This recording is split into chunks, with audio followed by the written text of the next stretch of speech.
YouTube channel में आपका एक बार फिर से स्वागत है दोस्तों। मैं हूं आपका दोस्त लकी। दोस्तों हम क्लास 12 की मैथ्स कर रहे हैं, एक्सरसाइज 1.1 कर रहे हैं। हमने दो पार्ट में चार क्वेश्चन किए हुए हैं, ये हम तीसरा पार्ट कर रहे हैं। दोस्तों आपको पता है मैं इतने सारे पार्ट्स इसलिए कर रहा हूं क्योंकि आपको धीरे धीरे समझ भी आएगा और प्लस वीडियो ज्यादा बड़ी भी नहीं होगी, ठीक है। तो छोटी छोटी वीडियोस में हम ये चीजें सॉल्व कर रहे हैं। तो दोस्तों आइए हम करते हैं क्वेश्चन नंबर 9 ऑफ एक्सरसाइज 1.1। दोस्तों यहां पर लिखा है show that each of the relation R in set A belongs to Z, ठीक है। एक सेट है A जो X belongs to Z, Z यानी कि सेट ऑफ इंटीजर्स, ठीक है। ओके, तो x कैसा है, 0 से तो बड़ा होगा और 12 से छोटा होगा और इक्वल टू है तो 0 और 12 भी आएंगे। तो ये सेट है हमारा, देखो ये सेट है 0 1 2 3 4 कहां तक गया, 12 तक गया, ठीक। उसके बाद हमें रिलेशन क्या दिया है, रिलेशन दिया है a b such that a minus be multiple of 4। जो a माइनस बी है वो क्या है, वो 4 का मल्टीपल होना है, ठीक है। यानी कि इसी में से मुझे कुछ उठाने हैं और देखना है कैसे होने चाहिए, a माइनस बी मल्टीपल होना चाहिए 4 का, है ना। तो जब मैं a से a को करूंगा जैसे 1 1 2 2 3 3 1 2 1 3 ऐसे तो बहुत सारे कार्टेशियन प्रोडक्ट बनाऊंगा, उसमें से a माइनस बी जो a माइनस बी करके 4 का मल्टीपल आ रहा होगा वही मेरे रिलेशन में आ जाएंगे, ठीक है। ओके, तो मल्टीपल ऑफ 4 करना। दूसरा भी एक ऐसी सेट है, ये भी हम बाद में भी करेंगे, पहले हम पहला वाला देखते हैं। तो दोस्तों यहाँ पर हमारे पास सेट दिया है a equal to x belongs to z, ठीक है। ये सेट दिया है, आप समझ गए होंगे कि जो x की वैल्यू है वो 0 से बड़ी है और 12 से छोटी है, ठीक है। और 0 भी उसमें इंक्लूड है, 12 भी इंक्लूड है। ओके, तो सबसे पहले मान लेते हैं r इक्वल टू ab। दोस्तों आज यहाँ पर मैं आपको सॉल्व नहीं करा रहा हूँ क्योंकि जब सॉल्व कराता हूँ ना तो स्पेस बहुत कम होता है ना, और फिर वो एक साथ आता नहीं है बोर्ड में, इसीलिए आज मैंने क्या किया है, पहले सोल्यूशन कर दिया। मैं आपको इसको एक एक चीज करके समझाऊंगा, ठीक है, वही कर रहा हूँ। तो देखते हैं पहला पार्ट, देखते हैं इसका पहला पार्ट, ठीक है। हमें ये रिलेशन दिया है, हमने कहा कोई भी एलिमेंट हम मान लेते हैं a एलिमेंट a को बिलोंग कर रहा है, यानी कि इस रिलेशन को बिलोंग कर रहा है। तो यानी कि a belongs to r, a r को कैसे बिलोंग करेगा। अब देखो अगर मैं करूं 1 1 तो 1 माइनस 1 क्या होगा, 0 होगा, और 0 होगा यहाँ पर मॉड, जो मॉड है वो मल्टीपल होना चाहिए 4 का। तो 1 माइनस 1 0 होगा, तो 0 किसी 0 तो सबका मल्टीपल होता है, तो 0 तो 4 का भी मल्टीपल है। फिर मैं करूंगा 4 माइनस 4 तो 0 आ जाएगा, तो 0 मल्टीपल है, बिल्कुल है। तो इसका मतलब मैं 1 1 रखूं, 2 2 रखूं, 3 3 रखूं यहाँ पर, तो हर केस में क्या आएगा, मल्टीपल, बिल्कुल मुझे रिलेशन को फॉलो करेगा।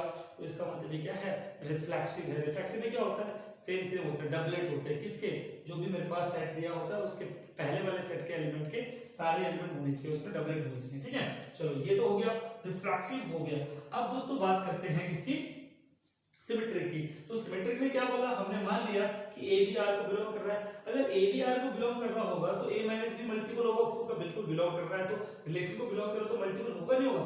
लेकिन प्रूफ ये करना है कि b माइनस a भी बिलोंग करे, क्योंकि सिमेट्रिक में क्या होता है, अगर a b है तो b a होना चाहिए। तो क्या करेंगे, अच्छा मॉड के अंदर माइनस लगा देंगे, जो मॉड है इसके अंदर माइनस लगा दिया तो कोई फर्क पड़ेगा, बाहर आके बाहर तो पॉजिटिव ही होना है, कोई फर्क नहीं पड़ना है। तो माइनस a माइनस b किया तो b माइनस a हो गया, क्योंकि माइनस माइनस प्लस, तो b माइनस a मल्टीपल हो गया 4 का, तो b माइनस a 4 का मल्टीपल हो गया, तो b a भी बिलोंग करेगा r को। तो क्या है, r it is symmetric, r symmetric भी है, ठीक है। तीसरा देखते हैं दोस्तों, यहां से ना हम ये a b की जगह यहां से कुछ भी रख सकते हैं, ठीक है। जो भी हमें लग रहा है कि 4 का मल्टीपल है उसको उठा के रख सकते हैं, ठीक है। तीसरा है, तो तीसरा क्या है, तीसरा देखेंगे ट्रांजिट। तो मान लेते हैं कि a भी बिलोंग कर रहा है r को और b c भी बिलोंग कर रहा है r को, ठीक है। तो a भी बिलोंग कर रहा होगा r को तो a माइनस b मल्टीपल होगा 4 का, और b c बिलोंग कर रहा होगा r को तो b माइनस c मल्टीपल होगा 4 का, ठीक है। तो अगर a माइनस b मल्टीपल होगा 4 का, b माइनस c का मॉड मल्टीपल होगा 20 का, तो a माइनस c का मॉड भी मल्टीपल होना चाहिए 4 का। तो क्या करेंगे इस केस में, इन दोनों को ऐड कर देंगे, तो a minus b plus b minus c दोनों को ऐड कर दिया है तो मल्टीपल ऑफ 4। तो यहां से जब दोस्तों इनको ऐड करेंगे तो क्या होगा, ये b और b, ये b और b कट जाएगा, तो क्या बचा a माइनस c। तो a माइनस c मल्टीपल हो गया किसका, 4 का। तो इसका मतलब ये क्या हो गया, ये ट्रांजिटिव भी हो गया। तो इसका मतलब अगर कोई रिलेशन सिमेट्रिक, अगर कोई रिलेशन रिफ्लेक्सिव हो जाता है, सिमेट्रिक हो जाता है और ट्रांजिटिव हो जाता है तो हम उसको क्या बोलते हैं, हम उसको बोलते हैं इक्विवेलेंस रिलेशन। यानी कि ये रिलेशन क्या बन गया, इक्विवेलेंस रिलेशन बन गया, ठीक है दोस्तों। अब इसी में आगे क्वेश्चन होता है कि find the set of all elements related to one in each case. अच्छा दोनों केस में बोला है, तो हमने तो पहला केस किया था, दोस्तों उम्मीद है आपको ये समझ में आ गया होगा, नहीं आया तो आप वीडियो दोबारा देख लीजिए, आपको समझ में आ जाएगा, ठीक है। लेकिन हम इसका फर्स्ट पार्ट के लिए ये करते हैं, find the set of all elements related to one in each case. तो दोस्तों related to one in each case इसको सॉल्व करते हैं। अब देखिए कि वन कैसे रिलेटेड है, वन से कैसे रिलेटेड है। तो दोस्तों अगर हमें क्या चाहिए, हमें चाहिए 4, हमें चाहिए क्या, a माइनस बी मल्टीपल होना चाहिए 4 का। तो इधर से अगर मैं 1 को उठाऊंगा तो साथ में किसको उठाऊंगा, 5 को उठाऊंगा ना, तभी तो जाके मेरे पास क्या होगा, मेरे पास 4 का मल्टीपल आएगा, जो भी आएगा, यानी कि यहाँ पर आएगा -4 और -4 का मतलब ये होगा मॉड के बाहर 4, तो 4 का मल्टीपल है, ठीक है। एक तो ये हो गया, दूसरा क्या होगा दोस्तों 1 से लेके, अच्छा 1 से लेके 9 भी होगा। सिर्फ मुझे 1 वाले ही चाहिए, 2 वाले नहीं चाहिए। तो क्यों, 1 - 9 -8 और -8 का 8 होगा, 8 4 का मल्टीपल है। और क्या हो जाएगा, एक हो जाएगा 1 - 5 हो गया, 1 - 9 हो गया, एक आएगा 1 भी आएगा। 1 क्यों आएगा, क्योंकि 1 - 1 क्या होता है, 0 होता है ना। तो 1 5 आ गया, 1 9 आएगा, 1 भी आ गया। क्यों, क्योंकि 1 - 1 0 होता है, 1 ये 8 होता है और ये 4 होता है, ये सारे मल्टीपल है। तो फर्स्ट केस तो ये हो गया, ठीक है, फर्स्ट केस के लिए तो ये आंसर हो गया। दोस्तों अब देखते हैं सेकंड केस क्या है। सेकंड केस के लिए क्या बोला गया है, सेकंड केस के लिए देखते हैं। सेकंड केस के लिए बोला है R = AB, A = B is an equivalence relation, यानी कि यहां पर भी हमें तीन चीजें दिखानी पड़ेगी। तो हम फिर से बोल सकते हैं कि if A belongs to A, मान लो A को बिलोंग करता है, ठीक है, फिर हम बोलेंगे such that A belongs to R, ठीक है, A को बिलोंग कर रहा है, such that A belongs to R। A और A क्या है, यहाँ पर R को बिलोंग कर रहे हैं। अब दोस्तों एक बात सिंपल सी बात है, क्या A = A नहीं होगा, बिल्कुल होगा। A = A होगा, नहीं होगा, मैंने कहा था ये रिफ्लेक्सिव दिखा रहा है ना, तो रिफ्लेक्सिव में क्या होता है, दोनों जैसे होते हैं। तो क्या A के बराबर है, बिल्कुल है। तो इसका मतलब हम क्या लिख देंगे, इट इज, ये क्या हो गया, रिफ्लेक्सिव हो गया, ठीक है। अब दोस्तों क्या करेंगे, इसको सिमेट्री दिखाएंगे। तो हम क्या बोलते हैं, let AB belongs to R। तो AB बिलोंग्स टू R और कंडीशन क्या बोल रहा हूं, A = B होना चाहिए। अच्छा दोस्तों जब A = B है तो इसका मतलब B = A होगा, बिल्कुल होगा। तो इसका मतलब क्या हो गया, BA भी किसको बिलोंग कर रहा है, R को बिलोंग कर रहा है। तो AB भी R को बिलोंग कर रहा है, BA भी R को बिलोंग कर रहा है, इसका मतलब ये क्या हो गया, सिमेट्रिक होगा। मैंने कहा था ना जब A भी होगा तो BA भी होगा, तो ये हमें रिफ्लेक्सिव भी हो गया और सिमेट्रिक भी हो गया। अब देखते हैं दोस्तों तीसरा केस। तीसरा केस में क्या होता है, ट्रांजिटिव होता है। ट्रांजिटिव में हम क्या करते हैं दोस्तों, ट्रांजिटिव में हम करते हैं क्या होगा, हमने कहा दिया let AB belongs to R, इसका मतलब A = B हो गया, ठीक है। फिर BC बिलोंग्स टू R, इसका मतलब B = C हो गया। तो अब देखो आपको A = B है और B = C है, तो क्या A = C होगा, बिल्कुल होगा। तो इसका मतलब क्या हो गया, A = C हो गया। इसका मतलब therefore A और C also belongs to R। तो इसका मतलब A भी होगा, BC होगा, तो AC भी होगा। तो दोस्तों ये क्या हो गया, ट्रांजिटिव हो गया, ठीक है।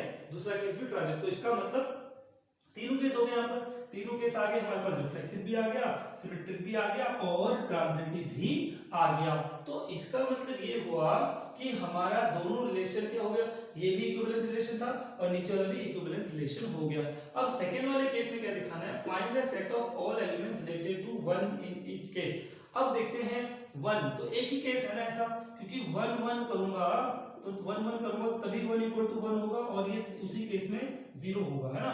तो एक ही आएगा, यहाँ पर क्या आएगा, 1 1 ही आएगा। क्यों आएगा, क्योंकि मैं 1 2 नहीं कर सकता, 1 2 करके तो 1 = 2 है ना, और यहाँ पर 2 2 भी नहीं कर सकता क्योंकि 2 2 के इक्वल तो है, बट यहाँ पर क्या बोला है, रिलेटेड टू 1 बोला है। So I have to take only 1। तो दोस्तों करते हैं क्वेश्चन नंबर 10। यहाँ पर 5 पार्ट है, मैंने कोई भी 2 पार्ट उठाए हैं, आप कर लीजिएगा, बहुत आसान है। तो करना क्या है, यहाँ पर ऐसा रिलेशन ढूंढना है जो कि सिमेट्रिक हो लेकिन रिफ्लेक्सिव ना हो और ट्रांजिटिव ना हो। दूसरे में ऐसा रिलेशन ढूंढना है जो ट्रांजिटिव हो लेकिन रिफ्लेक्सिव ना हो और सिमेट्रिक ना हो।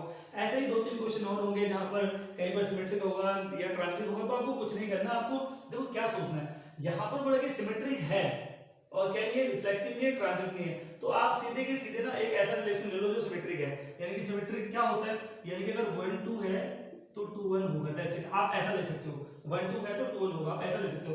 तो इस तरह के रिलेशन आप ले सकते हो, क्योंकि इस तरह क्या होगा, इससे ए बी होगा बी सी होगा लेकिन ए सी नहीं होगा, तो ये ट्रांजिटिव नहीं है, ठीक है। और 1 1 2 2 तो है नहीं, तो कुछ भी ले सकते हो आप, कोई भी रिलेशन आप ले सकते हो, ठीक है। तो जैसे हमने एक सेट लिया ए 5 6 7, ठीक है।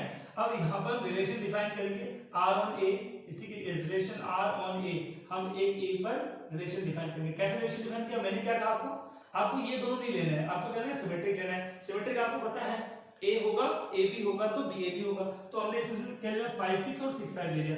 अब देखो यहाँ पर समझते हैं, हमने क्या बोला ये सिमेट्रिक है, तो देखते हैं सिमेट्रिक है कि नहीं है, सिमेट्रिक है कि नहीं है। तो देखो यहाँ पर हम बोलते हैं कि 5 6 बिलोंग्स टू R, तो इसका मतलब 6 5 भी क्या कर रहा है, बिलोंग्स टू R, ठीक है। तो ये क्या हो गया, सिमेट्रिक हो गया। लेकिन क्या रिफ्लेक्सिव है, तो रिफ्लेक्सिव के लिए क्या होना चाहिए था, 5 5 होना चाहिए था, 6 6 होना चाहिए था, ये तो नहीं है, नॉट बिलोंग्स टू R, तो नहीं है, तो ये रिफ्लेक्सिव नहीं है। ट्रांजिटिव के लिए क्या होता है, मैंने कहा था 5 6 है 6 5 है, तो क्या होना चाहिए था, 5 5 भी होना चाहिए था, लेकिन है तो नहीं, तो नॉट बिलोंग्स टू R। तो इसका मतलब ये साफ हो गया कि ये क्या है, ये सिमेट्रिक तो है लेकिन रिफ्लेक्सिव नहीं है और ट्रांजिटिव नहीं है। तो दोस्तों यहाँ पर करना ऐसे था, मैं आपको दोबारा बता देता हूँ क्या करना था। आपको करना था, इसको देखना था कि क्या ये सिमेट्रिक है, यानी कि अगर हम ये नाप ही लेना दोस्तों, तो हमें सिंपल सी बात है, हमें देखना है कि ऐसा रिलेशन लेना है जो सिर्फ सिमेट्रिक हो। तो कोई भी रिलेशन ले लो आप, यहाँ पर 3 2 ले लीजिए और यहाँ पर 2 3 ले लीजिए, ये रिलेशन है आपका, ठीक है, ये रिलेशन है 3 2 2 3। अब देखो मुझे कैसे पता मुझे ये लेना है, क्योंकि आपने सिमेट्रिक चुनना है, और सिमेट्रिक आपको आता है, क्यों आता है, क्योंकि सिमेट्रिक आपको पता है सिमेट्रिक क्या होता है, ए बी है तो बी ए बी होगा, ठीक है। अब देखो तो ये जो रिलेशन मैंने लिया है, क्या ये सिर्फ सिमेट्रिक है, देखते हैं। तो 3 2 है और 2 3 है, दोनों किसको बिलोंग कर रहे हैं, R को बिलोंग कर रहे हैं, तो इसका मतलब ये ठीक है रिलेशन है। अब देखते हैं क्या रिफ्लेक्सिव है, रिफ्लेक्सिव में क्या होना चाहिए था, 3 3 होना चाहिए था या 2 2 होना चाहिए था, but 2 2 not belongs to R, तो ये ट्रांजिटिव तो नहीं है, सॉरी रिफ्लेक्सिव तो नहीं है, ठीक है। अब बात करें ट्रांजिट की, तो मैंने क्या कहा था, 3 3 R को बिलोंग कर रहा है, वेरी गुड, 2 2 बिलोंग कर रहा है R को, तो क्या 3 2 भी R को बिलोंग कर रहा है, नहीं कर रहा है, 3 2 जो है वो R को बिलोंग नहीं कर रहा है, तो ये ट्रांजिटिव भी नहीं है। यानी कि ये एक एग्जांपल हो गया किसका, जो सिमेट्रिक है लेकिन रिफ्लेक्सिव नहीं है और ट्रांजिटिव नहीं है। क्या करना था आपको, सिर्फ ये लेना था कि ये वाला ले लो बस, ठीक है। अब देखो जैसे यहाँ पर लेट ट्रांजिटिव होना चाहिए, ये कह रहा है रिफ्लेक्सिव नहीं होना चाहिए, सिमेट्रिक नहीं होना चाहिए, तो हमने कोई भी रिलेशन ले लेंगे, कुछ भी ले लेंगे कि जो रिफ्लेक्सिव ना हो और सिमेट्रिक भी ना हो। तो जैसे हमने रिलेशन ले लिया, क्या ले लिया, A B such that A less than B. अब देखो अगर मैं यहाँ पर रिफ्लेक्सिव की बात करता हूँ तो क्या होना चाहिए, तो ये होना चाहिए ना, ए बिलोंग्स टू R, बिल्कुल दोनों एक ही जैसे होने चाहिए। तो क्या ये ए दोनों ये तो बराबर ही है ना, क्या ए लेस देन ए है, नहीं है, तो क्या होगा, तो हम क्या कहेंगे, A not belongs to R, ठीक है, ये belong to A less than A नहीं होगा, ठीक है। अब उसी तरह ये रिफ्लेक्सिव तो नहीं है, सिमेट्रिक है, देखते हैं सिमेट्रिक चेक करते हैं। सिमेट्रिक में क्या होता है, ए बी है तो बी ए भी होना चाहिए। मान लो ए की जगह 1 है और बी की जगह 2 है, ठीक है, तो ठीक है 1 लेस देन 2, ठीक है 1 लेस देन 2 1 लेस देन 2, तो इसका मतलब 1 2 बिलोंग्स टू R, ठीक है। उसके बाद 2 लेस देन 1, क्या ये सही है, 2 1 2 लेस देन 1 होता है, नहीं होता है, तो 2 1 not belongs to R, R को बिलोंग नहीं कर रहा है, तो दोस्तों ये सिमेट्रिक भी नहीं है। अब देखते हैं तीसरे क्या ट्रांजिटिव है, तो ट्रांजिटिव देखते हैं 1 लेस देन 2, ठीक है 1 less than 2 belongs to R, 1 less than 2 है, तो इसका मतलब हाँ पहले करते हैं 1 2 बिलोंग्स टू R, सिंस क्या बोलेंगे, सच दैट क्या है यहाँ पर 1 लेस देन 2 है, फिर 2 3 belongs to R, such that 2 less than 3। अब क्या होगा, तीसरा देखना हमें, क्या 1 3 भी R को बिलोंग कर रहा है, देखो 1 2 से छोटा है और 2 3 से छोटा है, तो क्या 1 3 से छोटा होगा, बिल्कुल होगा, तो हम ये बोलेंगे 1, यहाँ पर लिख देंगे since 1 less than 2 2 less than 3 therefore 1 less than 3, तो ये हो जाएगा, क्या हो जाएगा 1 3 बिलोंग्स टू R, बिल्कुल ये ट्रांजिटिव है, यानी कि अगर 1 2 बिलोंग कर रहा है 2 3 बिलोंग कर रहा है तो 1 3 भी बिलोंग करेगा। तो दोस्तों ये बहुत आसान क्वेश्चन होते हैं, यहाँ पर आपको सिर्फ एग्जांपल दिखाना होता है कि ट्रांजिटिव है या ऐसा रिलेशन जो कि सिमेट्रिक हो लेकिन रिफ्लेक्सिव ना हो, ट्रांजिटिव हो, ठीक है। तो बाकी 3 क्वेश्चन आप खुद कर लीजिए। चलिए दोस्तों करते हैं क्वेश्चन नंबर 11। दोस्तों यहाँ पर जो क्वेश्चन होता है, show that the relation R in a set of points in a plane, यानी कि एक प्लेन है उसमें बहुत सारे पॉइंट हैं, ठीक है, given by PQ is a distance of point P from the origin. Question आपको वहां पर दिख रहा होगा, आप वहां पर देख लीजिए, is same as the distance of the point Q from the origin. Okay, जितना P से दूरी उतना ये हमारा रिलेशन हो गया, so that is equivalence. Okay दोस्तों, क्वेश्चन ये बोल रहा है, अगर आप ये समझिए कि हमारे पास कोई प्लेन है, ये हमारा ओरिजिन O मान लेते हैं, ठीक है, तो जितना O से लेके P की दूरी है उतना ही O से लेके क्या बोल रहा है वो Q की दूरी, यानी कि OP इक्वल टू OQ बता रहा है, ठीक है, यानी कि रिलेशन क्या है, PQ जो है distance of P and Q is same from the origin, यानी कि O से लेके P और O से लेके Q जो है वो ओरिजिन से सेम दूरी पर है। तो यहीं से हमें रिलेशन बनाना है और ये बताना है कि क्या ये रिलेशन जो है वो इक्विवेलेंस है। तो चेक करते हैं दोस्तों, ये हमारा रिलेशन था PQ such that distance of P and Q from are same from the origin. Okay, तो हमने मान लिया PP का मतलब क्या हुआ कि PQ जितनी दूरी P से Q, PO से ओरिजिन से P तक है उतनी दूरी ओरिजिन से Q तक होगी। तो PP का क्या मतलब हुआ, जितनी दूरी ओरिजिन से P तक की है उतनी दूरी ओरिजिन से P तक की भी है, ठीक है, मतलब ओरिजिन से P तक की दूरी और ओरिजिन से P तक की दूरी तो बराबर ही होगी।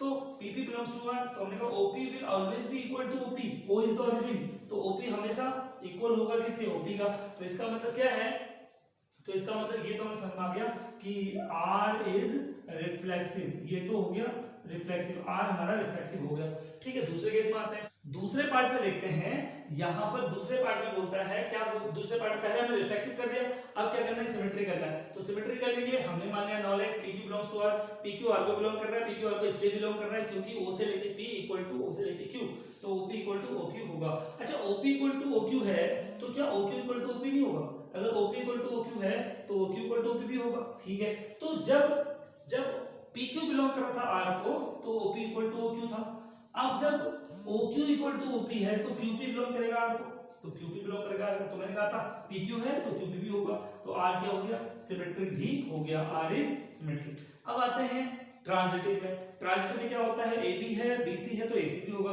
तो मान लेते हैं कि PQ और QS बिलोंग कर रहे थे R को, ध्यान से समझिएगा, ठीक है, तो PQ और QS बिलोंग करते थे R को, तो जब PQ बिलोंग कर रहा था R को तो OP इक्वल टू OQ होगा, बिल्कुल। जब QS बिलोंग कर रहा था R को तो OQ इक्वल टू OS होगा। तो क्या यहां से अगर तो OP इक्वल टू OS हो गया, बिल्कुल हो गया, ठीक है, AB है BC है तो AC भी होगा, तो इसका मतलब R क्या हो गया, R जो है वो ट्रांजिटिव भी हो गया। दोस्तों इसको हम ऐसे प्लेन में समझ सकते हैं, ये ओरिजिन है, यहाँ पर कहीं P पॉइंट है, यहाँ पर कहीं Q पॉइंट है, तो OP इक्वल टू OQ है, यहाँ पर S पॉइंट है, तो जब OP इक्वल टू OQ है और OQ इक्वल टू OS है तो इसका मतलब OS इक्वल टू OP भी होगा ना, बिल्कुल वही चीज है, वही चीज यहाँ पर समझाने की कोशिश की गई है।